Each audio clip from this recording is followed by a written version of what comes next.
in a Now that you've chunked up most of your clay, interacting with the put it artwork, into your crock it'll pot happen.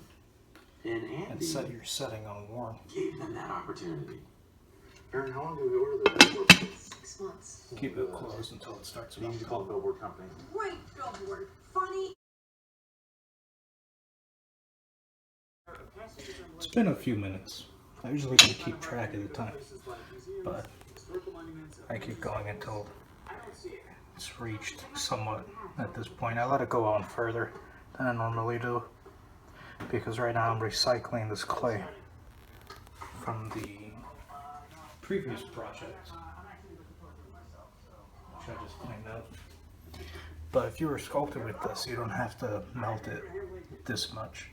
You can actually stop once you see it liquefying around the sides. I take a plastic spoon occasionally and I would scrape and pull all the hot liquid on top so that way it gets an equal distribution.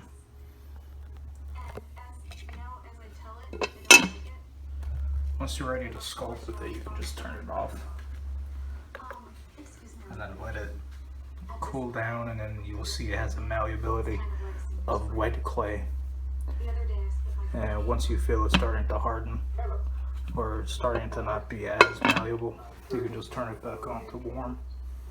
It should be good. They have the chocolate chip